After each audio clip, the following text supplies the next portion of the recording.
comments here about it. So yeah, we're gonna dive right in. What's up? My name is Vera on the Cryptosphere. If you like daily crypto news videos, make sure to subscribe. Today the market is slightly in the red. Bitcoin at around $3,662. Ethereum at 121.60 dollars, and Ripple at 32.5 cents. Okay, cool. Biggest gainers are 10x. Wow, 10x is pumping 46%. Augur continuing to pump up 34.5%. Loopring up 31.46%. It looks like, I said it I think on yesterday's video, we're entering like a small alt season. I just see alts that are pumping. But with that being said, 10x did dump really hard recently because Julian Joseph left the company, possibly traded, dumped his token on investors and so on. So it's unclear. And yeah, let's get started. So the Ethereum hard fork is going to come late February, so in like 4 or 5 weeks from now. Nothing too much to say about that. Right now, I saw a report that about 10% of the Ethereum hash rate is still mining the Constantinople hard fork. So they're mining the wrong Ethereum fork, and they're basically losing money. So there is some uncertainty, even now, a few days after the fork being delayed. So that's pretty funny. And yeah, before we dive into the Bitcoin Lightning Network, which is fascinating to me, I'd like just to say quickly, so ICOs raised $160 million in the first 2 weeks in 2019. Look, this could be just a few ICOs. You know, here we have one ICO that raised $80 million, if I understand correctly from this figure. We have 4 ICOs that raised 4.5. We had 3 ICOs that raised $52 million in Estonia, so that's a bit strange. Is this DS Exchange? What I'm trying to say here is those numbers are still relatively small, so I think that these could be a few exceptions that when you zoom in on the last 2 weeks, then fine, we raised a lot of money, but I still don't see a reversal of the trend. I still don't see a reason for people to start throwing money into ICOs yet, but we'll see if this trend continues, right? Now, Overstock is going to launch their security token platform T0. They raised loads of money.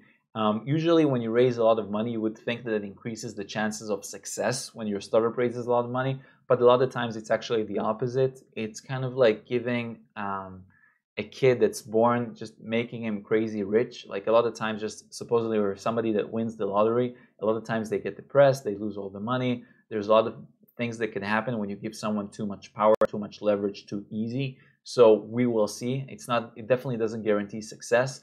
Also, Patrick Byron, I'm not sure how T0 is going to act out. They're going to deal against mountains of regulations, launching a security token platform, being one of the first guys to walk in the door when it comes to innovation. That might sound cool, but in reality, a lot of times the first person that goes through the door gets shot. And then the first few people that go after him, actually, when there's some understanding and some experience, those are the ones that actually succeed. So again, I really respect the attempt to launch a security token platform. What I am saying is that I'd like to see how it develops, how they're going to run it, and how they're going to deal with regulations. Now let's jump right into the Bitcoin Lightning Network. So what's the deal with it? Honestly, I'm getting more and more excited about Bitcoin in 2019.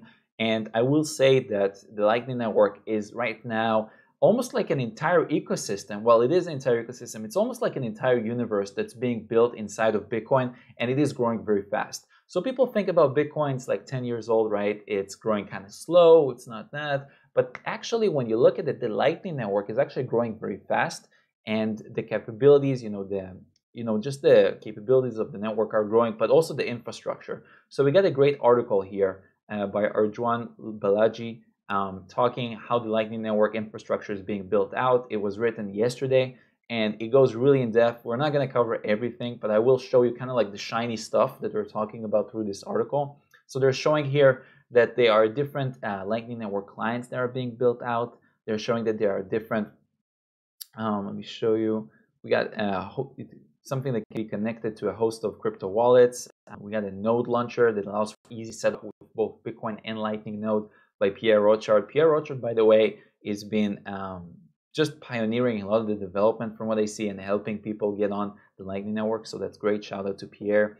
We got different products like Bitrefill that makes it easy for you to open and fund channels. So we got obviously the Casa node that we all heard about, that we're all aware of, that allows you to integrate with the Lightning Network pretty easily.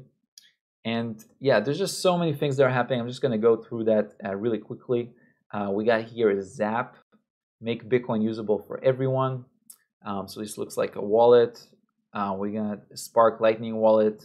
Now again, notice this is version 0.20. So these are all, most of them are pretty early stages. But with that being said, they are growing very fast. So this is an app in the Google Play Store. Okay, cool. We got here Wallet of Satoshi integrating with Lightning Network, showing the payments, number of Lightning payments made with Wallet of Satoshi. So that's great. I'll show you their website. We got here a newsletter about the Bitcoin Lightning Network. It's called Bitcoin Optech. I don't know if it's only Lightning Network, but I think they mentioned that they cover it as well. Now, also we got here that's another email list, Lightning Dev. So for developers to learn more about the Lightning Network. We got BTC Pay that again integrates with the Lightning Network. So that's great to see. OpenNode, again, integrating with the Lightning Network. Now, I have to say that there are a lot of things that are happening, so it's hard for me to keep up. I need to catch up with what's been happening. I was actually kind of on a semi-holiday the last couple of weeks, even though I was still making videos every day. But so I definitely have some stuff to catch up on, and it's great, man. We're getting to the point where it's hard for one person to be fully caught up and up to date with everything that's happening on the Bitcoin Lightning Network ecosystem, because there's so many different companies and people that are working on it. What is Lightning Network? Intro to Lightning Network payments. Okay, so we got these articles. We got Strike, lightning fast Bitcoin payments for your business. Cool. So it's like a Stripe-like API for Lightning. Okay, cool. And then we also have GitHub. What is that? Joel extension. Chrome extension that Lightning charges your browser with WebLN, giving you the ability to pay and use your node as an identity on the web. Okay, cool. Some pretty in-depth solution. You got Lightning Spin. What is that? Balance 0 Satoshis. Okay, cool. Some different games that are playing with the Lightning Network that you can play with. We also have, okay, cool. Yeah, with Lightning chess accounts management page. Okay, cool. So you can play chess. Yeah, okay, cool. I don't see the chessboard. By the way, I used to play chess pretty extensively when I was younger. I remember like going to tournaments and shit. It was great. It was awesome. Web Lightning Network. Okay, so we got so many things. We got microbet. What is that? Make your prediction and let people bet against it using Lightning Network micropayment. This is interesting because you know Augur, right? The coin that just pumped like 34.5% on the day, right? Market cap of $207 million. So Augur is a prediction market, right? Market prediction platform, right? Am I getting it right? And now we got here something on the Bitcoin Lightning Network that is competing with that. Now they're not really competing with it because right now in the Lightning Network you can only make very small payments, so you cannot put like huge bets on it if I get this correctly. But still, you're starting to see kind of like the sprouts, right, of potentially dApps that could compete with dApps on Ethereum. Very interesting, right, to see how this is going to play out. Now, again, we still have a long way to go before this is actually able to compete with Ethereum, but who knows, right? Things are coming fast, and it is something to keep in mind when you're investing in the space. The Bitcoin could become a dApp platform as well. And you could argue that it is becoming that step by step as it becomes more private as well. So really fascinated by the Bitcoin infrastructure. We got y'all's Let's Build the Bitcoin Lightning Network Together. I think this is a blog that's somehow integrated with the Lightning Network. Let me see. We got, okay, BIPs here to improve Bitcoin. We got submarine swaps here that are pretty cool. Again, a technology to make Lightning Network payments better in some way. So you can use that. So you see a lot of new developments that people are trying. We got atomic multipath payments over Lightning. A lot of nerdy stuff that's kind of techy, right? Scalable funding of Bitcoin micropayment channel networks. Okay, cool. So yeah, these are the developments from what I've seen for the Lightning Network. I'm sure there's more. I'm sure we're just touching the tip of the iceberg here. But yeah, this article just goes really more in depth and talks about things. So you could search it on theblogcrypto.com and see what are the developments that they're talking about and how it's growing. There are really a lot of things that I don't want to go too much in depth in this video, but actually I have a course. It's called Cryptosphere Academy, and it's a course about blockchain for beginners, crypto for dummies, right? And I'm definitely going to add a section there about the Lightning Network where I'm going to go more in depth, kind of educate you guys about that. Now, we got Brian Kelly saying no shot for Bitcoin ETF in 2019. I would not trust his advice, but I will say that what's his name? Jake Chervinsky, the lawyer. He says here, he lays out in a crypto thread, he lays out the arguments why he thinks that we will not see a Bitcoin ETF approved anytime soon.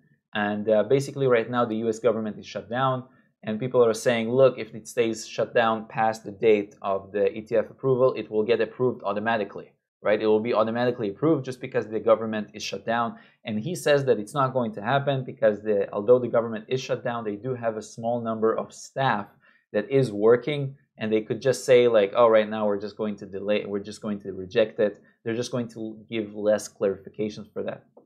He says, don't get me wrong, the ETF could still be approved, especially if the SEC made the decision before the shutdown started. All I'm saying is the shutdown doesn't improve the ETF's chances of approval. In fact, the opposite is probably true, so it lowers the chances of approval. And I said here, he said something about 1% or something like that. No? Percent. Okay, I thought he said something, chances are less than 1% or something like that. Let me see. So yeah, bottom line is probably not going to see a Bitcoin ETF approved anytime soon.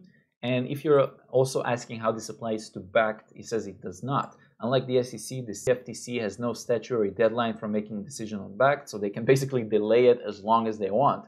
Don't expect anything on backed until after the shutdown, maybe months after. Okay, things look pretty bearish in the regulatory landscape when it comes to backed and specifically a Bitcoin ETF. But still, the ecosystem is thriving, and I wouldn't worry about it, to be honest. Now, next is rebranding to Nash. Smart move, to be honest. I am skeptical about the Neo blockchain. Personally, I have a lot of skepticism. I don't like the fact that the founder is holding very little to no Neo, and he basically dumped all of his tokens, right? It's a bad sign when the founder sells all their shares or tokens in a company.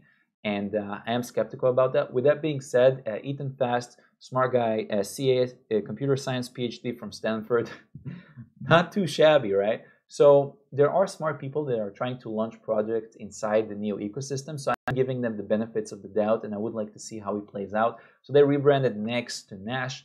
Cool. A new website and pre-registration for the exchange will be launched in February. Okay, look forward to see how this plays out. Probably a smart move to rebrand after all the negative associations of ICOs in 2018, right? Now, also, we got here something very interesting. We got here a chart that shows that there is very little correlation between Bitcoin and gold and US dollars and the stock market. So it says the correlation here. So Maddie here says that the correlation has moved to 0 this year. Whatever turmoil is hitting the global financial markets, crypto does not care. Look, I will say that crypto definitely does care. It's just that so far there's little correlation. But I don't think that if the stock market is going to go like this, I don't think that Bitcoin is going to be in a position to go like this. It might go like this. It might go slightly down. But I think that there's definitely going to be something that's going to happen because people right now still view Bitcoin as an investment, not as a store of value. Okay. I think most people, some people view it as a store of value, fine, but the hodlers of less resort and so on and so forth. But I think that there's definitely going to be some correlation between it if the stock market really goes like this. But so far, there wasn't any correlation, so it's definitely a good sign. You know, the entire narrative that Bitcoin is not correlated, and if you want to diversify your portfolio, you should buy some Bitcoins. Definitely cool narrative, good to see, great use case for Bitcoin, right? Now, we got here Ivy League academics creating a globally scalable crypto launching this year. We heard this story a bazillion times before. But anyways, Bloomberg reported that, okay, so Pantera Capital invested in them. 7 US professors that are trying to create a cryptocurrency, pretty much, you know, kill Bitcoin, thousands of transactions to better Bitcoin, according to Bloomberg. Cool. Goal is to increase the speed of processing transaction. I am skeptical, but hey, it's good to see people trying to develop the space, and who knows, maybe they'll be able to come up with something useful. Now let's talk about the BitTorrent token. So here's the deal. The BitTorrent was bought by Tron, right? And now Tron is pretty much pushing a token down BitTorrent's throat, and they're saying, look, we're going to integrate with it. BitTorrent was working fine before they were acquired by Tron. I mean, I would never know. I never downloaded torrents. I'm sure you never too, my clever gentlemen that never do bad things. But anyways, I will say that Tron is really good at pumping tokens, and as such, there is a chance that it will pump the token. Now, when you look at the token metrics, shout out to Ian Bellina, You can see here that they're raising $7.2 million, something like that. The ICO starts in at 28th of January in about 9 days. I see here that they're selling. This is a bit confusing. So the initial circulating supply will be just below 10%. And they're raising, how much money they're raising? Amount raised, private sale is $19.3 million. Cool, this is a bit confusing. Okay, and the public sale will raise $7.2 million. Okay, cool. So the thing is, it's going to be a TRC10 token. It's going to be a Tron token on the Tron blockchain. I will say fundamentals, I think, very skeptical. Fundamentals, very, very skeptical. The only question is, will it pump? And in terms of hype. Now, I cannot say that, but I will say that historically, until now, Tron has been pretty good at pumping their tokens, even in a bear market, especially in a bull market. I mean, Justin Sun, love him or hate him, great marketer. Really respect the guy. I think he's really young as well. Anyways, I will say you guys do your own due diligence in terms of hype. I don't know if this is going to hype or not. I will say, look, we're in a bear market. Long-term skeptical, fundamental skeptical, and hype, I don't know. But if you guys are interested, the ICO is going to happen in 9 days, 8 days by the time you see this probably. And yeah, I'll definitely watch from the sidelines and see how this plays out. Now, estimated 10% of miners stay currently on the Ethereum chain, the wrong fork. They stay on Constantinople. Kind of funny to see this actually play out in real life. Now, also, we got Pierre Rochard. He was on the What Bitcoin Did podcast. If you guys want to listen to it, give it a go. I didn't have the time to listen to it.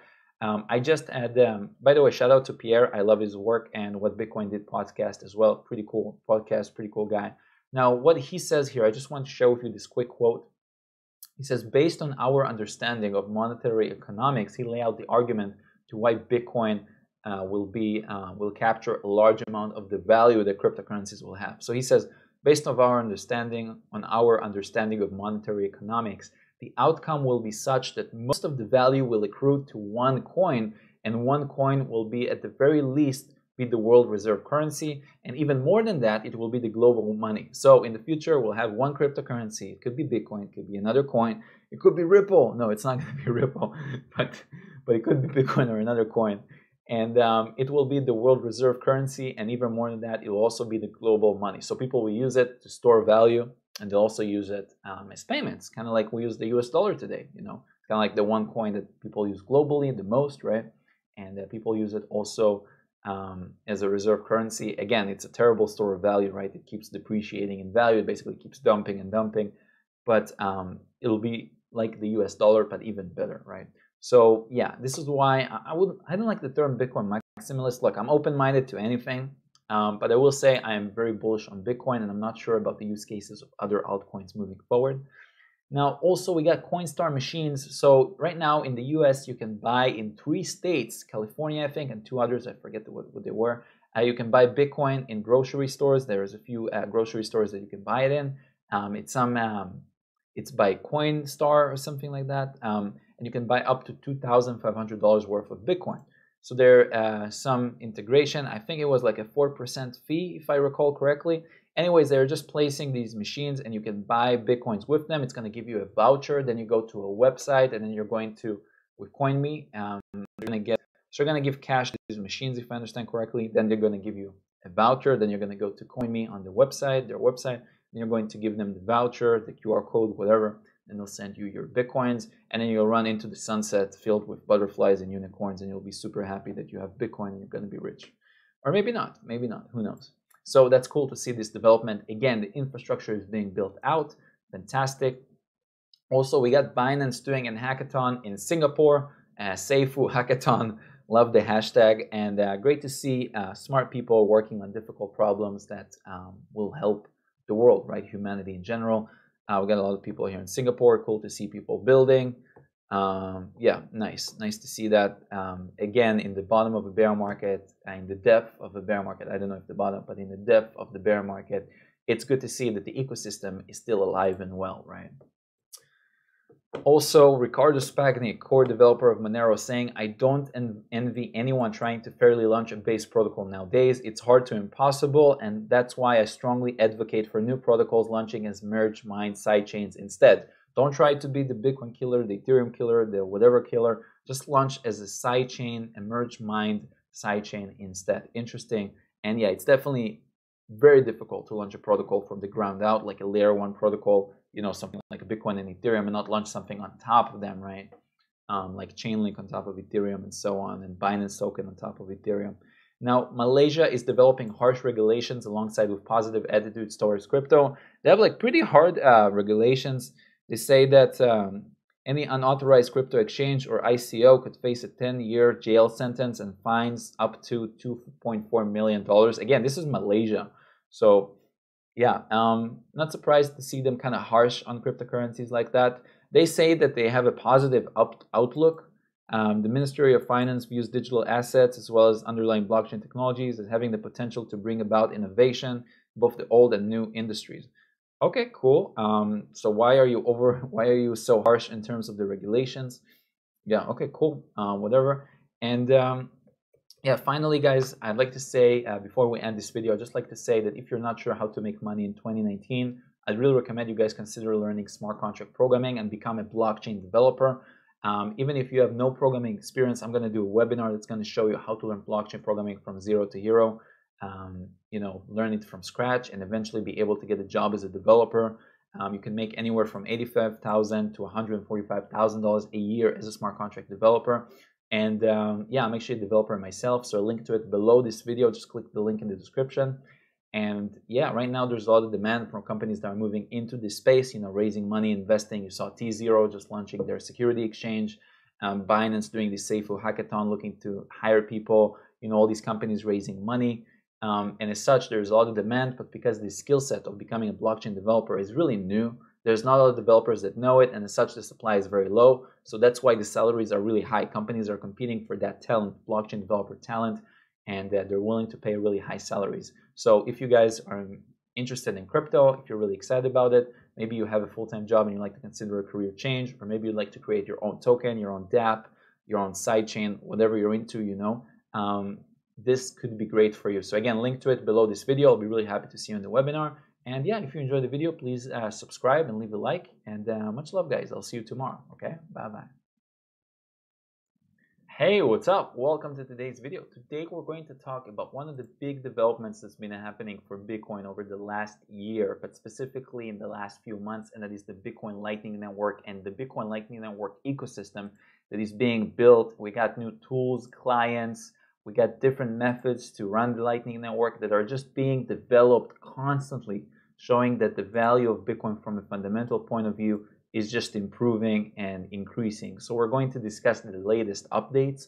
Also, the Ethereum hard fork Constantinople will be delayed and it will probably be activated in late February. Next, we have ICOs raising $160 million in the first 2 weeks of January this month. So this is interesting. Our ICOs making a comeback. This is kind of different. Now we have also Overstock being ready to launch their security token platform, T0, after raising $270 million in investments. Pretty crazy, right? So they're ready to launch their security tokens trading platform. That's pretty great. Also, we got discussion about why a Bitcoin ETF is unlikely to come in 2019. Now, also, we have Next ICO. I don't know if you guys remember it. It was an ICO that was on Neo. And so it was a cryptocurrency exchange on Neo. And today, and a few days ago, yesterday, they announced that they rebrand from Next to Nash, which makes perfect sense just because, you know, the entire reputation of the ICO space just went through, just crashed to the bottom, right? Went completely just through the drain, you know, in the dumpster. So now they're rebranding and they will relaunch in February. And yeah, we're going to discuss about the BitTorrent ICO by Tron that's been launched on the Binance Launchpad. And we got a great analysis from Binance here about it. So yeah, we're going to dive right in. What's up? My name is Vera on the Cryptosphere. If you like daily crypto news videos, make sure to subscribe. Today, the market is slightly in the red. Bitcoin at around $3,662. Ethereum at 121.60 dollars. And Ripple at 32.5 cents. Okay, cool. Biggest gainers are 10x. Wow, 10x is pumping 46%. Augur continuing to pump up 34.5%, Loopring up 31.46%. it looks like, I said it I think on yesterday's video, we're entering like a small alt season. I just see alts that are pumping. But with that being said, 10x did dump really hard recently because Julian Joseph left the company, possibly traded, dumped his token on investors and so on. So it's unclear. And yeah, let's get started. So the Ethereum hard fork is going to come late February, so in like 4 or 5 weeks from now. Nothing too much to say about that. Right now, I saw a report that about 10% of the Ethereum hash rate is still mining the Constantinople hard fork, so they're mining the wrong Ethereum fork.